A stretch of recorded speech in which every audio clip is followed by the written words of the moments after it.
What's up, greenies, dog, toothbrush, treats? Welcome to 5 Minutes to Cast Night. Do you know what those are? Yeah, I worked in the pet industry for many years. That's not just a joke. That's my life. I was just laughing because we usually do people food. So the insinuation is that you have been eating greenies, dog treats. Yeah, no, 100%. Well, I just actually got them for my dog. I thought it was really funny that they're actually shaped like toothbrushes. Like little, like a grass toothbrush, like old lawnmower clippings just compressed into not a diamond, but a toothbrush. And then you give it to a dog. And she needs it because her breath is the worst. She only eats fish shit. But welcome to 5 Minutes to Cast Night. This week it's just me and Katie. We're hanging out. We're just having a time. We're having a time. Two friends having a time on a weekday. Yeah, on a Thursday. While people build the apartment next door to me. So there might be just some weird ass noises coming through. It's New York, baby. Yeah, it's what happens. Katie, before we get into it, like the albums of this week, did you listen to anything cool? Well, I mean, I feel embarrassed because we talked about this beforehand. I was going to talk about the new Baroness song that came out, but you were also going to talk about the new Baroness song that came out. There's some other songs that came out. You talk about Baroness. It's just so good. It was really good. I mean, they're already very talented. Like, nothing bad to say about the Baroness, but it's always just like a delight when you wake up and find a band that you like has put out a new song. That's exciting. Yeah. And we were talking about it. It's like kind of taking a weird prog turn with them. Yeah. Which I love. I feel like the theme of today's podcast is going to be, everyone has like kinds of music they like, right? Like I think of you, I think of you like kind of like Van Halen dad rock, you like death metal, but you also like melodic pop music. Yeah. Me, I like stuff that's hard to listen to. So when the bands I like are like, let's try to make this a little less accessible, just a little bit, I'm like, yeah, give me that. Yeah, totally. Well, the song is, I feel like this is a natural progression for like Baroness. Like most bands, a thing like this is like a sharp left turn. Yeah. That was. Yeah, I'm getting the theme. Yeah. That's just construction noises. It just sounds like gigantic bats. But yeah, usually it's like a sharp left turn to end up in a space like this. But I feel like Baroness has been slowly telling us over the course of like albums since Blue that they're like, look, this is where it's going. Yeah, we're gonna have some jaunty walking around bass lines. It's gonna be full of depression, and also just the guitars are gonna sound like everything. Yeah, and I'm like, yes, please. Yum yum yum yum yum yum yum yum. I think it's great. I think that it's weird that each of their album covers is more beautiful than the last album cover. I love that. I listen to a lot of music that is really interesting with people with terrible taste in visuals. Yeah. They're like, no, let's get a font and it's pixelated and put it over a dead bird or, like put some gears on that shit. I'm like, okay. Live your truth. It is rare that we get a beautiful album. It's weird that also in the industry, like the people who make my favorite, like album art in this genre are just two people. It's John Basley and then it's, Santos who does all of like, Mutoid Man and High on Fire stuff. Yeah, their stuff is really fun. Yeah. You know what, guys? Just hire a graphic designer, hire a cartoonist. Just like, just do it. Yeah, for real. Photoshop is not your friend. Yeah. Not your friend. It's someone else's friend. It's someone else's friend. Yeah. You don't know them yet. You think you know them, and then you say hi to them at the bar, and you do not know them. Yeah. Another song I listened to this week is Billy Reimer's new band, Thought Crimes, also put out another new song, and it's like a groove. It's fucking cool. That band, I'm excited to hear what that entire album sounds like, because each song, the two songs they've released are drastically different. And good for them. Yeah, I should check that out. I do love the name. Yeah. Oh, and Steve Brodsky and Marissa Nadler put out a song for the new project called like Drone Flower, and it is just just a sadscape. It's really cool. Oh, I love sad songs. A fun fact about me is I love sad music to the point that if I have a slow day at my work, on Friday, I like to do a thing called Cry Day Friday where I make everybody send me their favorite sad songs, which makes people think that I'm in a bad mood. No. I just enjoy the waves of sadness in music, but then you could just go outside and live your life. So, go on a journey. Yeah, you get it out. You get it out through the listen. Well, you should put this on. You got to put this on Cry Day Friday, because it's yeah. It just sounds like you're going to the planetarium to cry. I've done that. Really? You went to SVA too, which is weird because we didn't really become friends until way later. But I did not know that I had depression at the time. Because, when you just go around in the world feeling ways. And I used to cut school and I would go to the Hayden Planetarium to just like feel ways about stuff and just like cry in the planetarium. I didn't even know that. This is weird for me not to. I didn't know that New York had a planetarium. Jordan! I didn't know that like the city had one. I thought. Where did you think Neil deGrasse Tyson came from? I don't know. Angry people on the internet. I thought got together and made him. That's true. Yeah. He was an alchemist mistake. Yeah. I thought you had to like go to Jersey to go to the planetarium. No, man, it's in the Natural History Museum. Oh, yeah. Oh, okay. You can't go to a laser rock show at that planetarium. No, they're very highfalutin, but they used to have ruckus dance parties in the space wing. Cool. And I went to one where Kanye West showed up too. It was a big deal. Yeah, cool. This was 2008, so just keep that in mind, everybody. Okay, because I was about to say that I think that if your planetarium is inside an actual museum, it doesn't count. It's got to be its own thing with a dome. Okay, yeah. I'll go to some dome-ass planetariums. Yeah. Where dads are wearing khaki and taking their sons to learn about Saturn because they like the rings. Listen, if someone wants to pick me up in a muscle car and take me to Laser Zeppelin, I will make out with you. We should do like a 2 minutes late night laser show. Yeah, except it'll just be like we only have like $1,000 to spend on it, so it'll just be laser pointers, and we'll just be like it'll be like smiley faces and. It'll be like just lasers and that graphic of my face, and then it'll be like purple rain, which I love. All right. Do you want to talk about the albums we listened to? Yeah, all right. We are all right. So we both listened to bands from each other that we've mentioned a lot on this podcast. Yeah, I guess the idea here is we're sharing a band that the other person doesn't know a lot about. Yeah, but we do, right? Yeah, I'm gathering that's the idea. I don't know if you've like Kvelertak is a relatively newer band, and but I've been hearing about Devo my entire life. It is weird that I've never listened to a Devo album. I knew Whip It. And it's from the commercials, and now after listening to this album, I'm like, that's probably the opposite of what they wanted. Yeah, it's very interesting because they are known as a one-hit wonder, which is technically true if you're talking about top 40. Right. But they have a pretty large catalog. Yeah. It's also... I am a very self-aware about my music taste. So, like, if I like a band and someone knows nothing about them, I'm like, that makes sense. Like, I never get upset. And especially when it comes to Devo, they're one of those bands that you either know everything about them or you know nothing. Yeah, that's been my experience with people who I've known who have known them. By the way, we're talking about we're talking about Kvelertak and Devo because those are the bands that we hadn't heard. Right.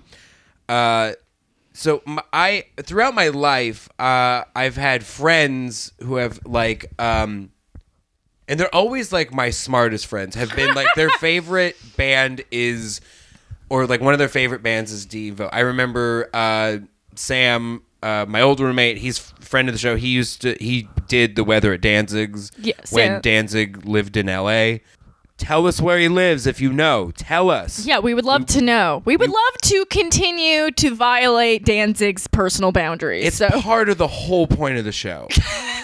We're filling in all this other shit because we're like, we can't bother Danzig anymore. But they were like his favorite band. I remember he had a Devo t-shirt that was like extra large and it just had the smallest. It was my least favorite type of band t-shirt when the shirt is too big and the print is too small.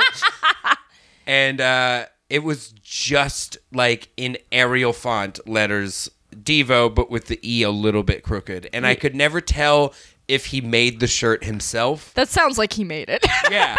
Or if the logo for Devo was the E is a little crooked. It's both. Okay. Yeah. It's funny you say your smartest friends because I felt very like vulnerable having you listen to this because for me, I feel like it just says a lot about who I was as a younger person. And I feel like, we joke about like you and Drew liking dad music and being of like a certain kind of cigarette dad. This just proves the kind of dad I am, which is the dad wearing a Hawaiian shirt, holding a novelty-sized beer, saying, "Hey, honey, I only had just one." Oh, my God. Oh, I know exactly what type of dad that is. Yeah, dude. I'm wearing big white sneakers, okay? Hell yeah. You have like a base, but it doesn't have a headstock. Yep. It's like that weird era. But I listened to this, and it sounded like how I expected it to. I liked it a lot. Because I grew up with Weird Al and Oingo Boingo. Right. So and this is just the one I didn't listen to. I sent Jordan freedom of choice. I really agonized over which album to send you because look, like Devo isn't David Bowie. Like they don't change that much. But they do, each album kind of has more of a different type of focus. And they start as kind of more of a weird 70s punk band that uses synths and kind of morph more into this weird wall of sound, like proggy synth band. And so each album kind of has like a different vibe. So I ended up going with Freedom of Choice because I feel like that's the entry point for most people because it's the one that's Whippets on. And I feel like it's the most transitionary between out of the punk stuff but still has some of that element before they go like full 80s on everyone's ass. Yeah. Well, I liked it. I get it. Reminded me a lot of like Weird Al originals.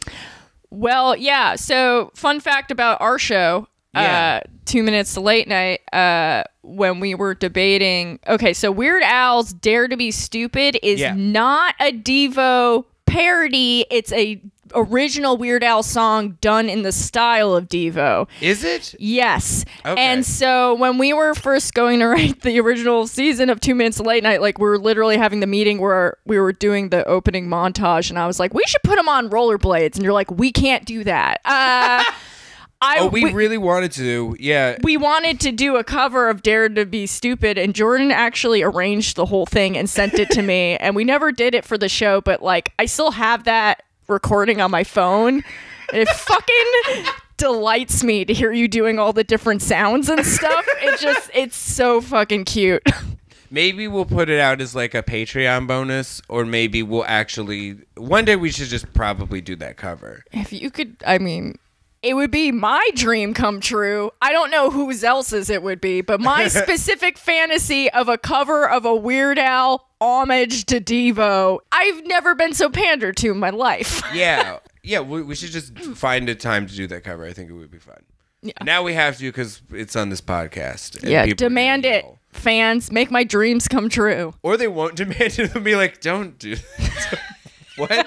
Although, if you're not into Weird Al and you like our show, I don't. Yeah, who are you? What are you What are you doing here? Yeah. Are you lost? Yeah. Are you my mom and you're being supportive, but you don't know why? The moms of 2 minutes. Yeah. You seem to be having fun. I don't like when everyone's so loud. But I can see why someone would like it. Speaking of like, 'cause that's how my mom would like talk about like cartoon shows that I liked when I was a kid. I noticed that like Devo sounds like, I know that like Mark Mothersbaugh goes on to like write like Rugrats music and stuff, but I realized like, oh, I associate all of this with like children's music. Well, yeah, that's very interesting. Oh, I'm sorry, I didn't mean to cut you off. Oh no, it's fine. No, go ahead. Yeah, in the early 2000s, late 90s, I think someone had that idea, and they made this horrible thing called Devo 2.0 where children sing Devo, which is crazy because a lot of lyrics are like super horny, and when they're not about the society crumbling because we're all getting stupid, it's about like jerking off. So, yeah. But I feel like that happens a lot. Like music hits a certain age where it's not quite totally vintage, but it's not new. And if you have little kids sing it, and then it's just like kids' music. Like they did that to ABBA. Yeah. Remember the A-Teens? Oh, God, that was awful. That's really interesting. Why I think I associate it with like the sounds of like children's shows is because the cartoons we had when we were kids were created by just like crazy weirdos who probably just like loved Devo and wanted, because even today, like people were like, I want a soundtrack that sounds like fucking Devo. Well, yeah, because Mark Mothersbaugh now is he's composed a lot of really famous scores in movies. Yeah, he did Thor. He just did Thor Ragnarok. Yeah, he did Thor Ragnarok. He did like The Life Aquatic. He did all sorts of that kind of shit. And like I know Danny Elfman went on to do that too. But people who like Oingo Boingo better than Devo are theater kids. You're probably right. Were Oingo Boingo and Devo rivals? They were contemporaries. But they're kind of same, different. Yeah. In the terms of Danny Elfman and Oingo Boingo was coming from like a purely new wave, while Devo crawled out of punk into new wave, if that makes sense. Yeah. So it's a little bit of a different ethos, I think. Yeah. It is punk versus theater. Right, and don't get me wrong, like Oingo Boingo is great, and I still like some of their songs, but like I just think Devo was definitely like building a world. Yeah, I agree. Like there's definitely more going on lyrically in Devo music than like Oingo Boingo, but I was always like, I got into them because I got into Oingo Boingo because I was like I love Batman Returns. Right, that's how you get. Yeah, that's how you get there. And it's interesting you said the kids thing too, because it is true that Mark Mothersbaugh's company did a lot of kids music for early 90s cartoons, which influenced you a lot, but also like Rocco's Modern Life's theme song, like the B-52s did, like there was just like weird new wave people. I think, Pee-wee's Playhouse set up the framework for the postmodern kids show, and it just like, and that was built on new wave weirdos' backs, so they all just like went out and made shit.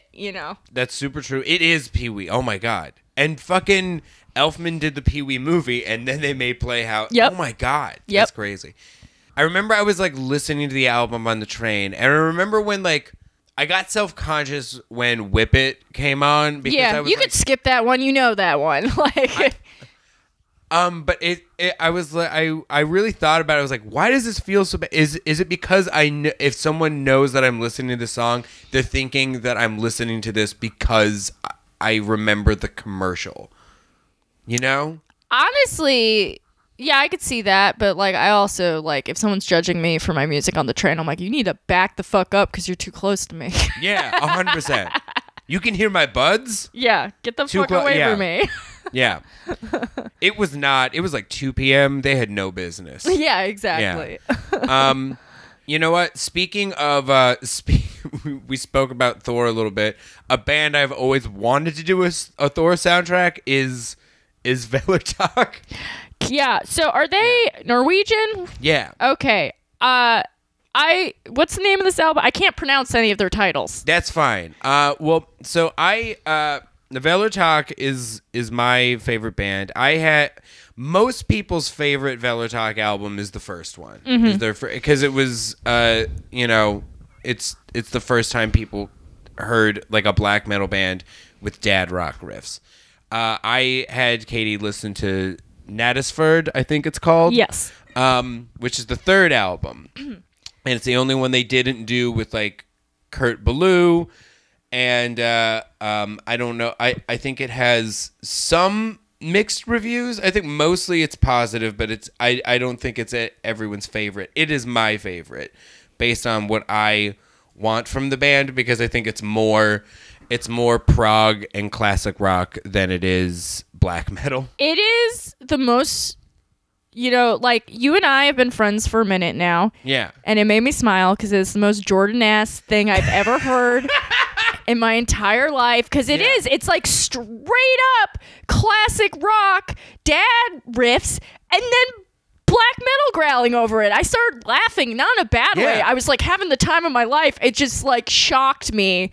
Like there's like one track on here that sounds like In Living Color, but then like total just like Norwegian growling over it. It was a fucking delight. I don't know. I love it. I was because I like. It's my favorite part of the band is I'm like, if you're like an angry black metal band or whatever, you can use the music to provide the melody while the voice is like a percussive instrument. And this is the best use of that I've ever seen. Like they're a band that's like, it's full of like dad rock and all that stuff, but it's also weirdly orchestral at the same time. It's like a symphony. For sure. Like there's some tracks that are more classic rock, some that are more like proggy and sweeping for sure. But overall, my takeaways, I was surprised how melodic it was for such a harsh, consonant-filled name. Yeah, right? It's crazy. Anytime I've ever talked to anybody about, I'm like, oh, have you heard the band? I say Kvelertak, and they're like, I don't know what you just said. I don't know what that is. I don't know, but did you have a good time? I really enjoyed this album. It was not what I expected. I think in my mind I had conflated them with was that Cattle Decapitator or whatever, because you have talked about both of those on the show. So when I realized what this was, I was just like, oh my gosh, like it just took me aback for a second. But it was really fun. I really enjoyed it. I will probably listen to them more. I really there were certain tracks on there I was like, I'm going to try it. I can't pronounce this track name, but Svartmis. I was like, damn, I want to do like like in basketball where there's like a halftime show and all the girls come out and dance. I want to like choreograph one of those to that. Because it has the Eye of the Tiger. Yeah. It gets me pumped. Dude, they do stuff like that. Like they've set themselves up where they can pull that off, where it's like, you motherfuckers are just doing Eye of the Tiger right now. So this is a new band? Yeah, they started in newer-ish. I think their first album came out in like 2010 or 11. Okay, yeah. And this is their third album. Their singer just quit. I think their singer, the other albums are more black metal. Yeah, so he's probably upset in the direction they were going. Yeah, I think he was like, there isn't that much black metal left in the music, and so I don't actually know the reason. I think he probably just wanted to do a more traditional black metal band than what they had started to become. And I think that's probably how some fans feel too, but I'm just like, nah, man, fucking keep going. Write a Hall & Oates album, but scream over it. Yeah. Yeah. The dichotomy was really enjoyable for me and more melodic than I was anticipating. Yeah, I'm surprised to hear they're newer because it might be my headphones, but some of the sound recording quality on this had like an older feel to it to me. Does that make sense? Like it felt like it was probably like recorded in the 80s to me at one point. I think that's absolutely what they were going for, is like that. That's also like a thing with like a lot of metal now, is they want it to sound old as hell. I think the first Ghost album that was like even recognized for like a Grammy is because they recorded it in like this old famous ABBA studio because they wanted to make they were like, we want to make our record sound like a 70s pop album. So they recorded it in the ABBA Gold studio, and it's love that so much. It was I was like, that fucking rules. And I think a lot of bands are really trying to do that. That's why most people go to like Kurt Blues, because he has so many fucking crazy old amps, and he is such a bizarre, he has such an interesting take on like how to record this type of music. Interesting. I never even thought about that. I guess that's true. It's very raw. Everything's very raw. Yeah, I like that. I guess I was surprised by that too, because we've gotten in fights on the show where you don't like it when things sound like shit, and it's not that I didn't think it sounded like shit, but like it definitely, like, you can hear cracks and pops sometimes and stuff like that. Yeah, they fuck up all the time. It's like, it's really funny because there are 3 guitar players in this band. Which is too many guitar players. But what's the third guy even doing? That's the thing, is he finger picks. Oh, okay, that makes sense. So he's just this old, and it's really funny because the rest of the band totally makes sense as like, this is what this band sounds like. They're just like grumpy little tattoo boys, and then they have this one guy who plays in like a big black. He looks like someone who's going swimming in their t-shirt, and is also like a father, and he plays this like, it looks like a Jack White guitar, and he's like finger picking it, and it sounds beautiful. Yeah, there's that one track that opens up with that I was like, oh, this is just like actually beautiful. Oh yeah. Oh, the like 9-minute one. Yeah, I fell asleep a little bit during it the first time I listened to it, so I had to listen again. I think that's my favorite. I couldn't believe that when I saw that it was like 9 minutes, I was like, all right, let's see if you can pull this off, boys. If you can pull this off without boring me. I was on board for the whole thing because it is, again, you're right, that's the most me fucking song ever. Slowly building like that and then changing, and there's like 7 riffs before like vocals would even come in. Yeah. I love it. And then there's like a choir of beautiful voices, but also very forlorn and sad voices. Yeah, they're bummed out for sure. Yeah. Their team lost. There isn't a lot of excitement if there's ever like clean vocals on any of their songs, but I love it. This is what, like, the only comic book movie I've ever wanted to make is like, I thought it would be really fun to do. Like, did you ever read any of the Jason Aaron Thor? Yeah. When you were, yeah, I wanted to do that, like where it's like the God Butcher or whatever, and it's like the 3 different Thors, like a young Thor, Thor in the event, and then like old I've been stabbed in the eye. I love old ass Thor. I love a grumpy old Thor, and they're all like fighting the weird like God serial killer, and just but the way that because that fucking book is painted like a Prague cover. Everything looks like Yes, but like really detailed and beautiful, and I fucking love that artist. And I feel like it matches Kvelertak so well that I think like there are just leads and stuff that sound so beautiful, and it sounds like because it's coming from like a Norse place. You're like, yeah, you just want to fly around and like hit things with a hammer and be drunk. I think that their way they compose music like would fit like a cool Thor. None of the stuff that they're doing in like the MCU, but if you had like a really like rusty ass Thor, like a different design for the whole thing, I think it would be very cool. Less saturated. 100%. Like it's blue and it's black, and like every now and then you get some metal in there. Like, and I think it would be I think it would fit perfectly. Just image wise. Yeah, I could see that. That'd be fun. Yeah. And it makes sense. They're Norwegian. Let Norwegians write the Norway guy. Get it made. Yeah. Get that pitch meeting going. Get it going. Get it going. Take it to Hollywood. Let's go. So was Devo did Devo have like a huge popular year, or they were just a one-hit wonder? They had like a year. So, I mean, it's a little before my time, so it's also like this is my understanding of it. But, you know, Whip It was a huge hit, and they were kind of around for a minute. They were going to late night talk shows. They were on an episode of Square Pegs. Oh my God. But that makes sense. But yeah, you know, they never broke back into the charts. They after that, I believe New Traditionalist came out, which had some, you know, there was like singles on all their albums. It's just like in terms of a mega hit.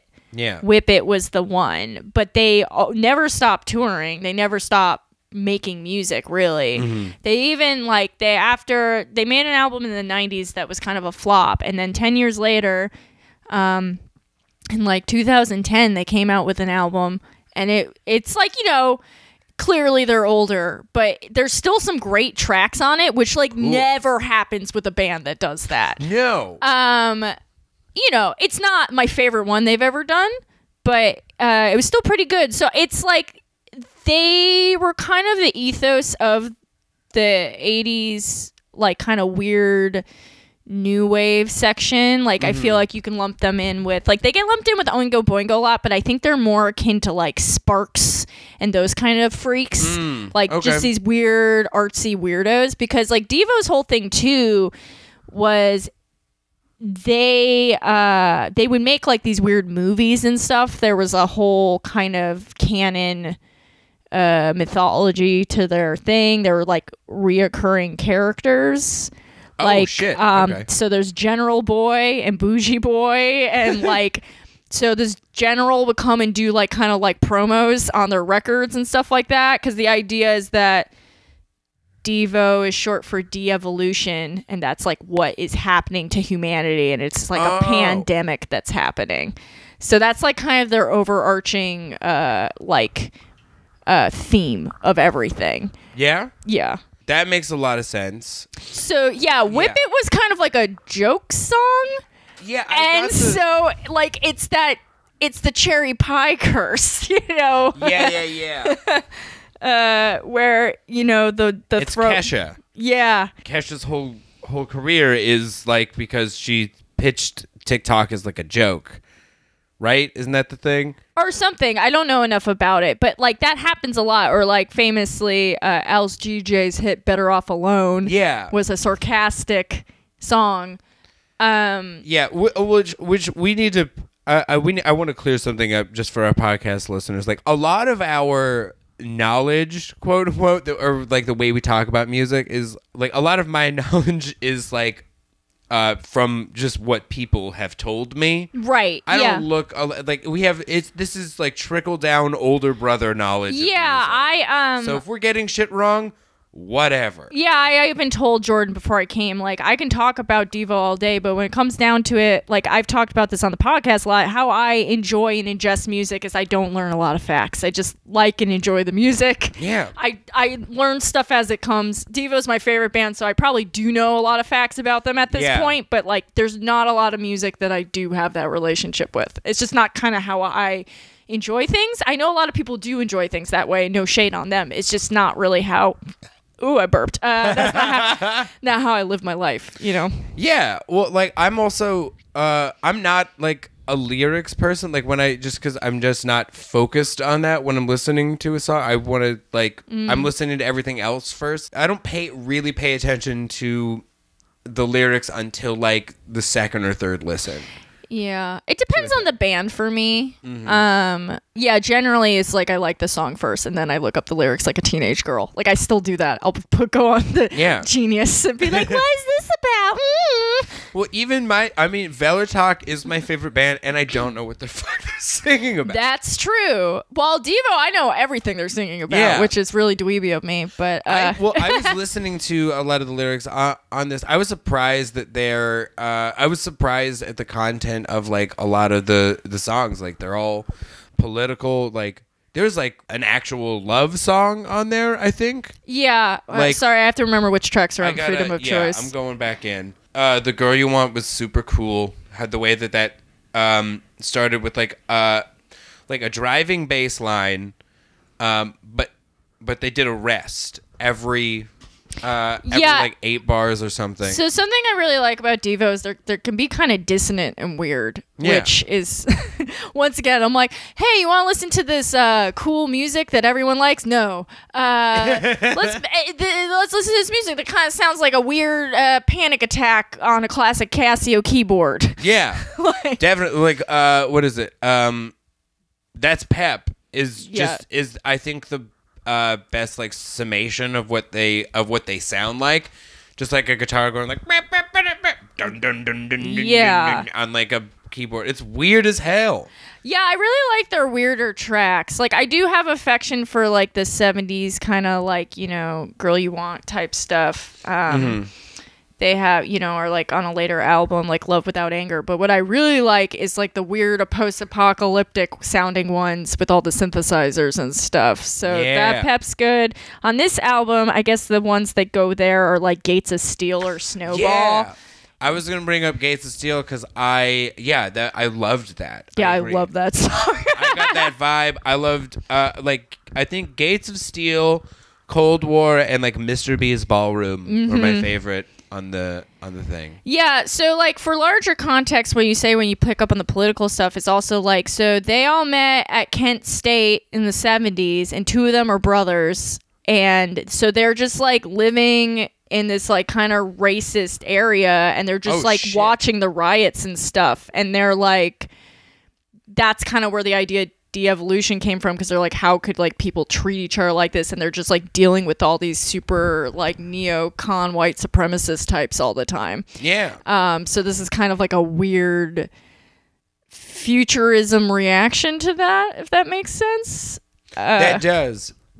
So it's like so like the idea is like they survived the Cold War freak out kind of stuff, and like the idea is like instead of nuclear war, the real threat is like us. I didn't know if their like thing was like a slightly unsettling version of the future or like a hilarious version of the future. It's both. Yeah. Like there's undeniable humor in everything they do, totally. But like but if you think about the baseline message, it is kind of weird and stuff. Yeah, and their totally. stage shows were like bananas. Like I love the ones from the 80s because they did this thing where they would perform on treadmills. That rules. Yeah, suck a D, okay, go. Devo did that in the 80s. Oh yeah. Yeah. Or they would do all sorts of weird visuals and like, you know, it's very silly stuff, folks. It's very silly stuff. I'm not gonna act like it's highfalutin. And I clearly like humors. Yeah, we like a funny. I like funny shit. And as a kid, funny bands were very influential on me. So yeah. That's kind of how it happened. Were Devo one of the first bands to like sound like this? Kind of, yeah. Because they were a combination of this like punk sound, but then they got into synthesizers, and I don't know what their personal relationships with prog is, but there's like, even though it's not as complicated when they're using analog instruments, there's like an undeniable relation there. Yeah, totally. So like they definitely were like one of the only people sounding like this, and I would argue they are still kind of the only band that sounds like this. There are similar sounding acts that happen, but like you say Devo and there's like an undeniable sound there, whether you like it or not. Oh yeah, well I like the only 2 references I had before this were sort of similar were Oingo Boingo and Weird Al, and Weird Al is doing an homage to them. So like famously, Mark Mothersbaugh said in response to Dare to Be Stupid, he said only Weird Al could do a Devo song better than Devo. Which, you know, just all my dads hanging out. Yeah. I love it. It's like Oingo Boingo, when you listen, like there is similarity there, but Oingo Boingo is, I think, definitely the more palatable of the 2. Yeah, they have more of a pop sensibility. Yeah. And I think that's also why that Oingo Boingo had more hit singles than Devo, because they just were committed to this weird, like, dissonant droning. Yeah. But I think they'll, I mean, this is so like up my own ass, but I think they'll prove their longevity in time, because I feel like also like their music videos and stuff were really kind of defined a certain type of visual in the 80s. And I think, you know, as time goes by and we go back to visit this decade musically, you know, it's like one of the defining features of it. Like, totally. It's not, you know, there's different types of stuff going on in the 80s, clearly. But in terms of this section, the, like, new wave punk area, like, you can't avoid it. Yeah. Yeah. Do they have out, is, like, Are We Not Men, is that, like, less synthesizer? Yeah, Are We Not Men is more, there is synth aspects in there, but they hadn't really learned how to use them yet. Yeah. So it's very minimal. So it's like mostly like a weird punk album. Cool. But it still has the same sort of arrangement, if that makes sense. Yeah, it's just bizarre. Like, 'cause there are riffs on this album. There's like little arrangements and like even small arpeggios that I'm like, oh hell yeah. Yeah. There you go. But yeah, they do. I mean, and they get more complicated as the later albums go on. It's just more synth heavy too. So it's kind of like a weird. It's like, what's your poison? Yeah. You know, usually when I try to introduce a person to this band, like I would more likely make them a playlist than a single album, because I feel like the one issue Devo has is making an album that is fully representational of themselves, if that makes sense. Okay. Because you just can't do it. yeah, for sure. Well, they seem to have a lot of, you know what, the other band that I would put in this spot is like They Might Be Giants. Yeah, they are very similar, and you will be unsurprised to hear that like 14-year-old Katie loved They Might Be Giants. But unlike Devo, I don't really fuck with them as much anymore. Like, Fair enough. There are the albums that I love in like a nostalgic way, and I still really love them, but like I can't like listen to a new They Might Be Giants album. Yeah. Unfortunately, one of the Bobs died, but if all of Devo was still alive, if they made a new album, I would listen to that right now. I've seen them in concert. You know what I'm saying? Yeah, like as an adult person. Like, well, yeah, I didn't hear They Might Be, I didn't hear They Might Be Giants until I was like maybe 26 years old. Oh, that's too late, Jordan. Yeah, you gotta hear them when you're 15. Yeah, I heard like someone showed me like Birdhouse, and I was like, I don't know if this is for me. I feel like this is like too. I'm too. It's too twee for you. It's twee. I love them, like I do, and like they came out a new wave and into a whole different '90s thing. Yeah, totally. Which is kind of interesting too. But yeah, knowing you, I would never, ever in my life suggest you listen to that band. Here's something that I really pride myself on. I get to know my friends' taste, and then I suggest things based on their taste, not my taste. I'll be like, this is something I like that Jordan will like. Not, this is something I like and you all need to like it. You know, we have very fussy friends in our lives, and I try to like, you know, when I find something that I like that one of them will like, I'll let them know. But for the most part, I'm okay being on my island. Yeah. Like, that's just kind of how I operate.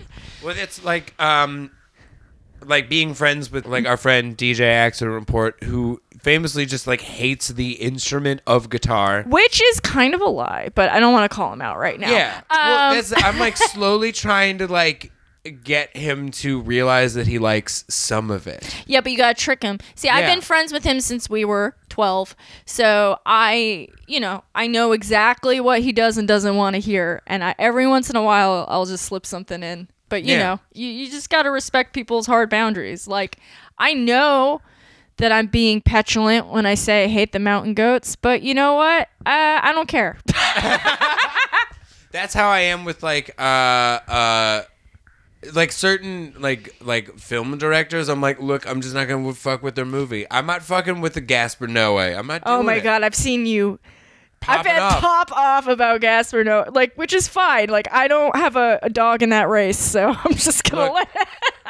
Here's the if you just want to make if you want to make a movie where you're on cocaine and that you're like jacking off into the camera, and then like the whole movie is you like sexually assaulting a person, I'm just not gonna watch that movie. Yeah, that's fine. Yeah, that's fine. I'm not gonna watch probably anything that you do, and I'm like, and that's an okay line for me. Yeah, you know what? I respect that. Yeah, I'm not gonna push you on. I want to watch a dance movie, but I'm just, I got to make some rules.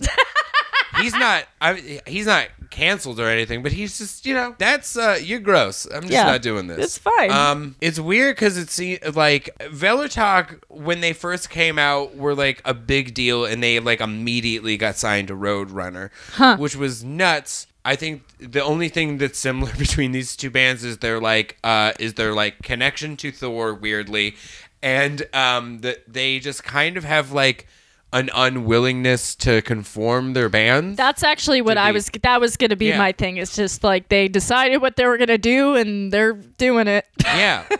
Well, so like Devo has a hit, and then they're just like, nah, we're just going to keep being fucking weird video game people. Yeah. It's like a weird Logan's Run the band. Yeah, parody kind of Logan's Run. And then like Kvelertak gets signed to the biggest metal label because I think just like one song, I think like the song called Blood Torse on their first album has this really catchy guitar riff. Yeah. It's just like it's just like the song stops and there's just like a tambourine, and these two guitars are just playing this lead, and it's one of the catchiest melodies ever. And they got it's always their finishing song, and it's because of that like guitar part. Yeah. And they got signed to Roadrunner, and I think like what Roadrunner wanted to do was like kind of like, all right, let's take this like rock thing and run with it, and like we'll try to get you guys to like sing in English. And they were like, never. We will never write a song in English. Hell yeah. And so then that's fine. Yeah. I don't want to hear what you're saying. Yeah. Well, all of this, if you I think like someone I think once like translated their lyrics, and they're so funny. It's apparently just like a lot of it is either like they're tired from being on the road, or it's songs about getting drunk with the gods. And then it's like, and then Odin created like a new beer and he drank it with Kvelertak. And we are partying. Oh, I love that so much. It's so funny. They embrace just they didn't just embrace like taking like rock riffs. They have like one riff on like their first album where it's just literally you're listening to it and you're like, you are just doing Foxy Lady right now. And it's so funny. But their first album is called Kvelertak. And they start the album by screaming their name, and then they finish the album by screaming their name again. I love it. And then you gotta keep a brand alive. Yeah. And then on their second album, which isn't called Kvelertak, their last song is called Kvelertak, and they wrote themselves like a cartoon theme song. Great. It sounds like it could be like a jingle for like a 2000s Ninja Turtles. I actually kind of love it when bands write a song about themselves. Do like, it. It's kind of it's a trope that happens, and I always think it's so cute. It is definitely my favorite version of a band doing that, because they just fucking embrace it. They're like, there's gonna be like, it sounds like the most theme song. It's just a fucking theme song. And it's really funny. Kvelertak, doing things Kvelertak do. Kvelertak. I don't think they ever were as popular as their first album, because when they came out, like they had. Speaking of Gaspar Noé, their first music video is literally people. It's a video where they're behind a little cage performing for people, and the people start to mosh so hard that they're killing each other. Fun. Yeah, it's just the movie climax, but in 4 minutes, and without it, there's no like women violence, which is cool. Well, in a mosh pit, there's usually women violence. There is. Stop kicking me in the face. I don't care what context it is. If you kick a woman in the face, you're kicking a woman in the face. Yeah, you are. Do people still do? I haven't seen a thrown kick in a while. I think I don't. I mean, I don't think people are doing hardcore kicks anymore. I just know my experience of the fest was largely being stepped on by drunk men. Oh yeah, we were at the fest. That's a fucking time machine. We were in 2006 for a weekend. It was a time machine. Yeah. In more ways for than some once. of those bands. Oh my god. Yeah. Did you guys go see Mustard Plug?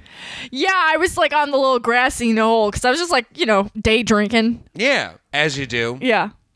They looked unhealthy.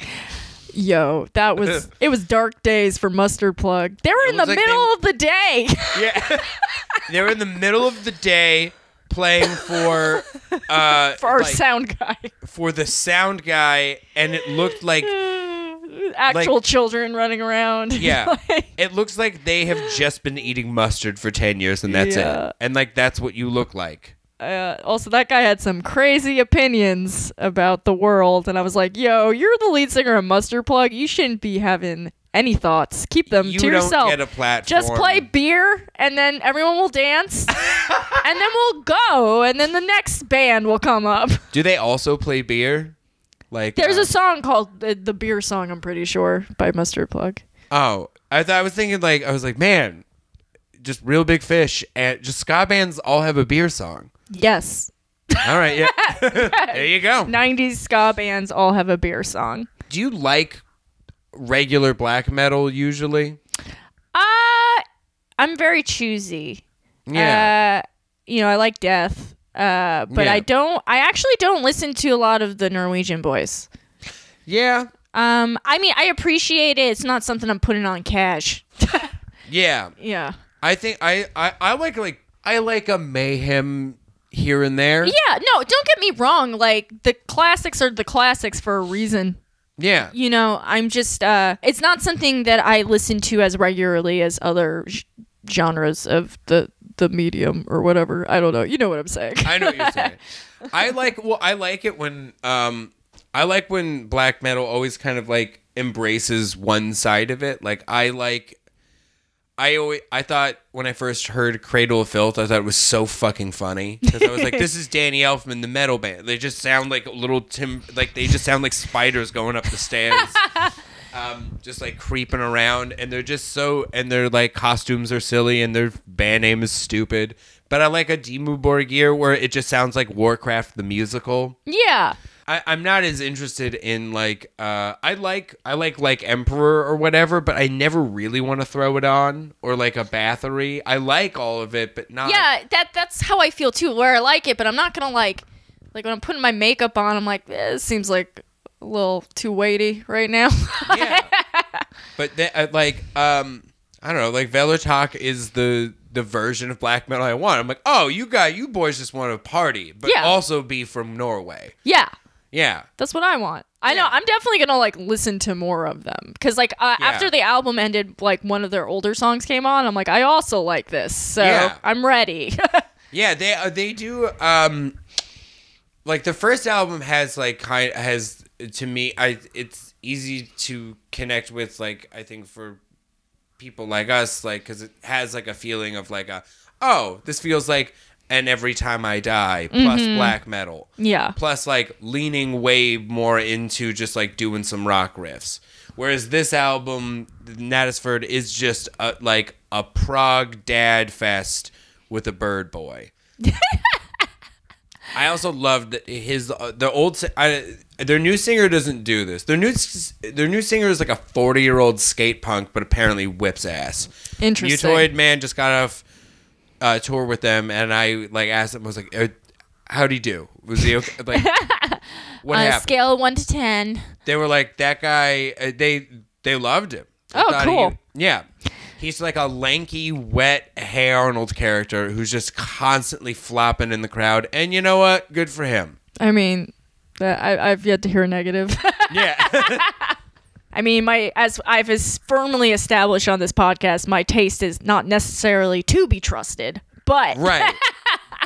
I think he sounds great. I think it's also a smart move to just not replace him with a person who would be exactly like the old singer. Right, because like at that point, then you have to compare them. Yeah. Right, and you're setting yourself up for failure.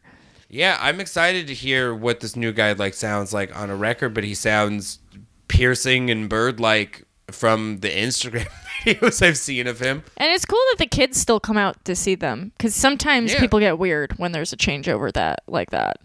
Yeah, I think I think the cool part about the band is like with Kvelertak like changing vocalists, like it kind of feels like the vocals aren't the most important part of this band. Yeah, and I guess especially since for US audiences we're like, what?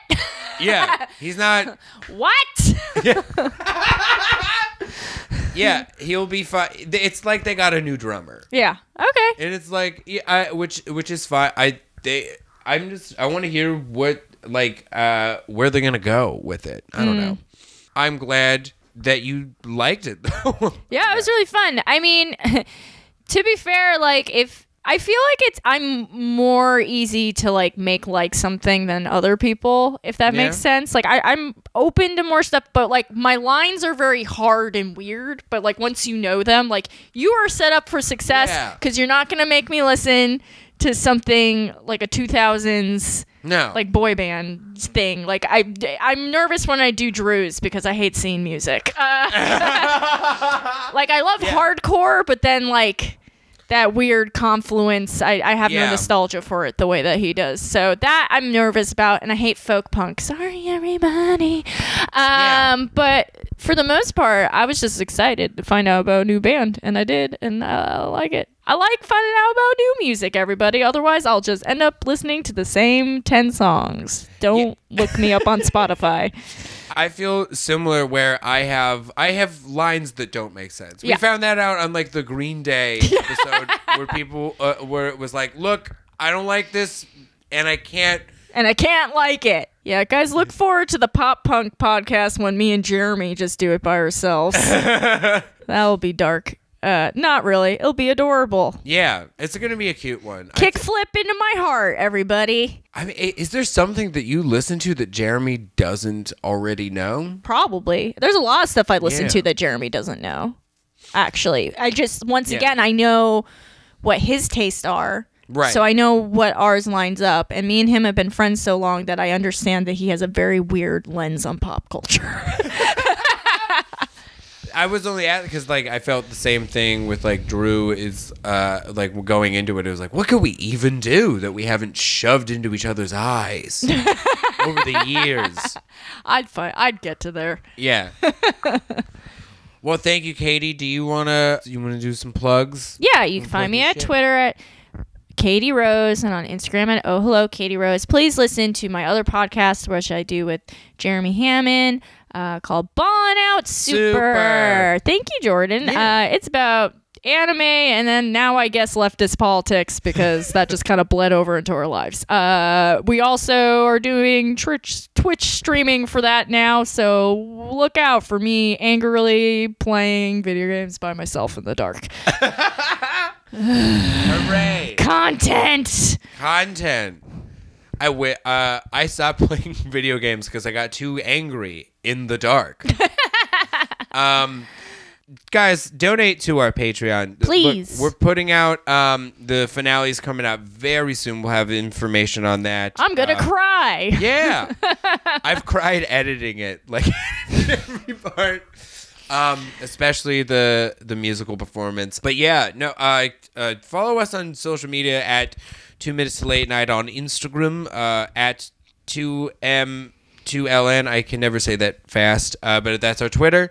That's where we're gonna be sharing when it's gonna be coming out and where and all that stuff. But yeah, donate to our Patreon, Honorable Swords, because we're gonna keep doing stuff even though there's like an off We're gonna season. be doing sketches and podcasts and events and stuff. So stay tuned. It's gonna be fun. We got shit in the works. We got shit in the works, but we gotta get it's gonna happen after the finale comes out. Yeah. So just so please keep updated with that. Follow me on Instagram at Dr. Mayer. Follow my dog, preferably at Great Hambino, and me on Twitter, Mr. Jordan Olds. All right, well, that's it. All right, whip it good, everybody.